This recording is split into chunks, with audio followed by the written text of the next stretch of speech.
Hello guys, so last time I couldn't figure out how I could separate the triggers from the trigger to go to priority selector and the trigger to go to the sleep mode, which is the new feature that I want to add to my brain circuit.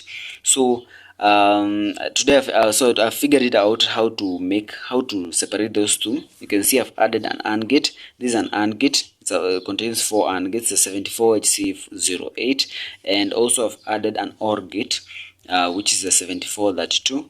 Yes, so the way the two works, so for the AND gate, it separates the two triggers. So I'm just using a single inverter in the Schmidt trigger. I'm using a single inverter, the first one, with the pin number 1 is the input and pin number 2 is the output.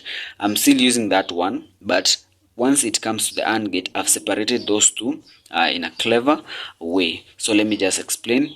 So once I turn either of the inputs on, so this represents the inputs from maybe your circuit, maybe this compartment which triggers this one, or this compartment which triggers this one.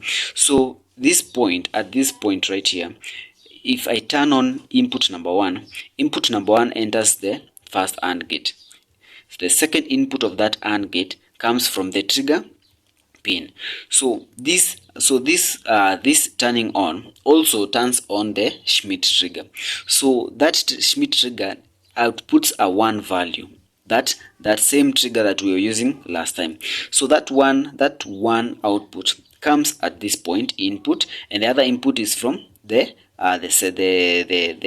input. So those two inputs comes, and if they merge together, if you can remember, an AND gate will only produce a 1 output if both of the input are on. So once both inputs are on, it's going to give a 1 output. That 1 output will be the trigger that you want, and it will be for the specific part you want, because the AND gate checks which input is on and the other input checks is the trigger on. So since the trigger is on and the specific input is on, then the output goes to the specific direction that you want. So that's how we have separated them. And pin number 2 also does the same. So pin number 2 goes to the next AND gate, and the other input of that AND gate is from the trigger output. So if the two merge, if the two are 1, then it's going to give an output. That one output is going to go to the second output.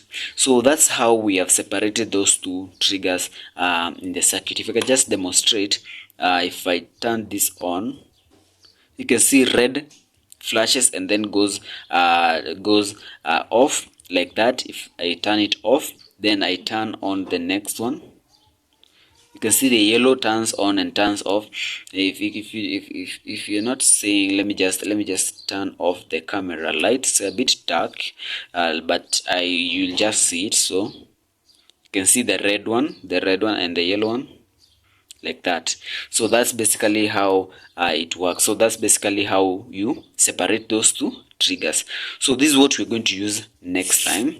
And next if you can remember, we said that this is going to represent the sleep mode. This is sleep mode circuit. This is how it's going to be done. So from the OR gate, which checks that none of the inputs from the sensors and all those inputs are off, meaning that the circuit is not working, gives an output.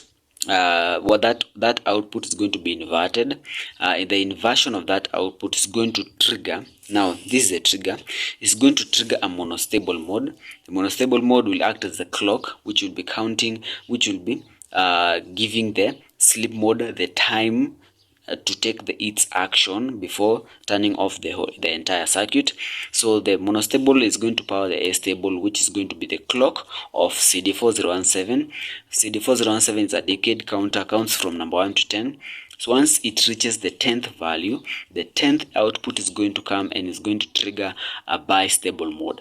Bistable mode remains on once triggered. That on output is going to come into the input of this BC547 at its base, then it's going to divert all this current from the not going to the brain but going to ground, and that's how you are going to cancel all the power that goes to the brain circuit, so meaning the brain circuit will be off. So this is a sleep mode circuit which we are going to make next time. So I really hope you've understood how we have separated those and how we have done the triggers, and this is what you're going to use, a very important part of the circuit. Yeah, so thank you very much guys for watching. Please subscribe to Tronics Energy, and hope to see you next time. Goodbye.